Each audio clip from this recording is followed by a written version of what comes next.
Do you believe in?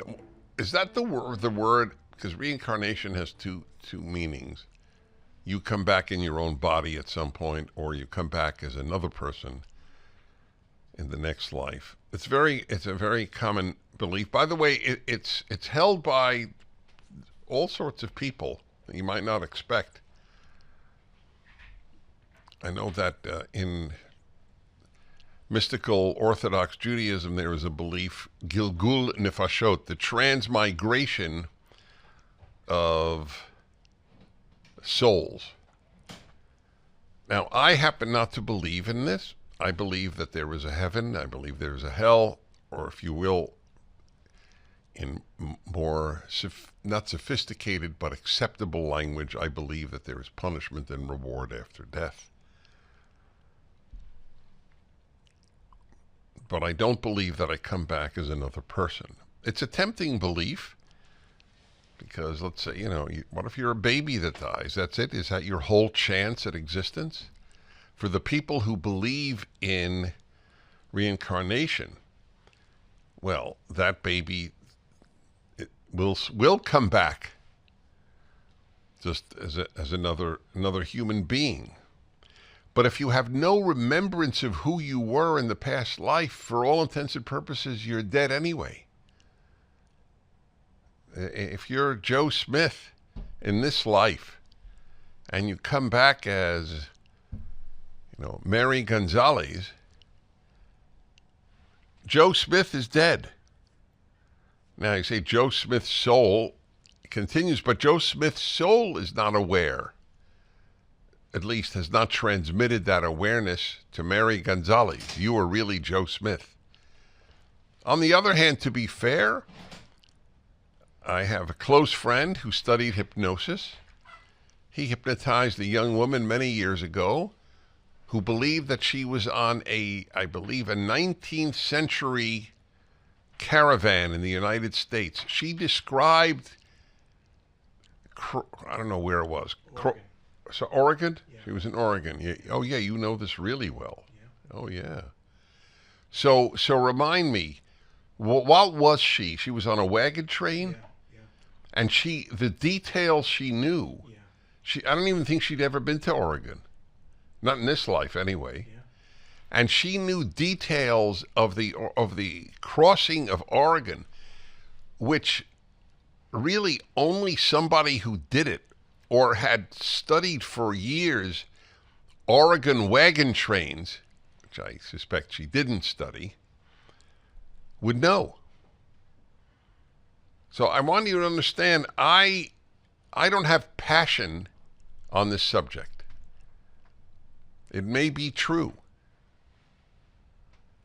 that we do come back as somebody else. Now call 1-8-PRAGER-776. 877-243-7776. Do you believe in this? Are you skeptical? Are you antipathetic? How do you react to it?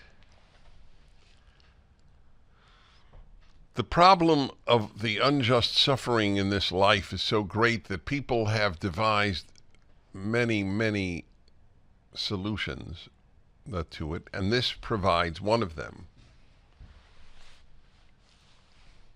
But I was raising the difficult issue of karma in Hinduism, that you come back in this life and it's a reward or a punishment based on how you acted in a previous life.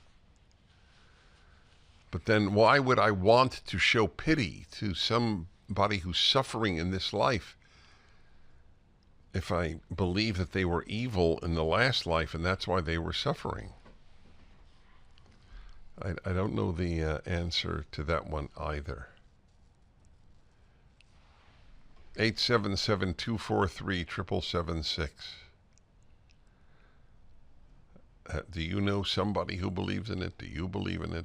Do you reject it? Do you think it's more than wrong? It's actually against your faith or your moral convictions, whatever it might be. 1-8-PRAGER-776. All right, let's see what you folks have to say here. Santa Clarita, California, and Sean, hello. Hey, Dennis, how are you today? Really well, thank you.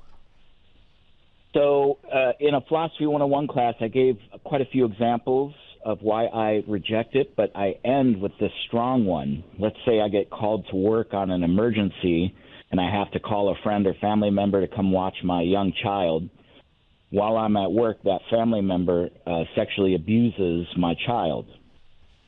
Now, in karma or reincarnation, something my child did in a previous lifetime demanded that this would happen to him in this lifetime. And so my question to my professor was, should I call the police or should I just let karma act out? Yeah, well, that was what I raised as a problem. If all suffering is merited, you did such awful things in past life, why would I feel bad for you, let alone help you? You're right. You're not allowing karma to work itself through if you help the person. I have one historical example, if you have the time. If you're brief, I have the time.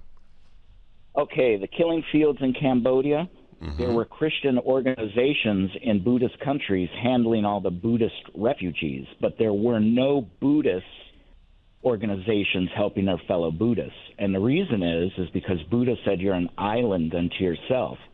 And so that was the distinction, that the Judeo-Christian view of compassion was taking care of these refugees, whereas the Buddhist understanding rejected compassion. Well, I'd love a Buddhist to respond. What you said made sense to me, but I would like to have a Buddhist response. I had a Buddhist monk on my first radio show. My first radio show was called Religion on the Line. It was on ABC in L.A. This incredibly popular show, and I don't take credit for it. I inherited a popular show. I made it more popular, but I inherited one. Priest, rabbi, minister, different ones each week. After 5 years, I opened it up to every religion on earth, and I had virtually every religion on earth. I had a Buddhist monk on once. And I said, because this was the way I could bounce off my understanding of religions off people who practice it. That was the best.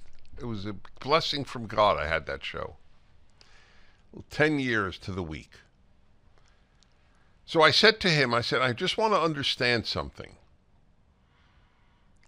Is it the Buddhist ideal that if you lose a loved one,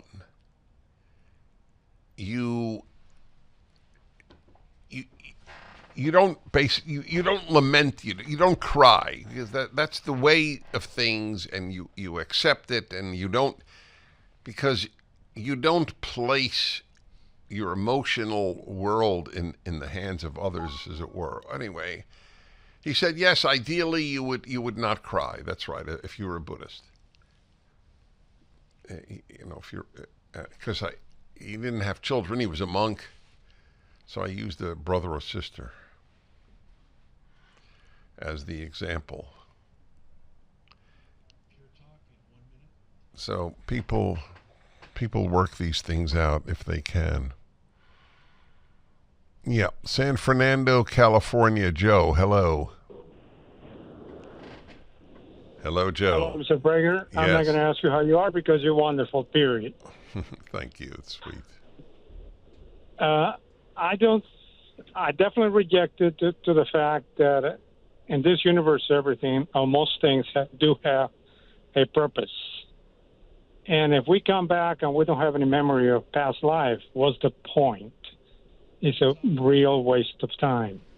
That is common sense religiously. Right. So yeah, I fully understand that, but I want you to understand nobody has a good answer to many of these problems. What do you do with a baby that has suffered? I'll keep you on because I'm curious. There's no great religious answer to that either. For the full episode of the Dennis Prager Show, go to pragertopia.com, sign up, and become a full member.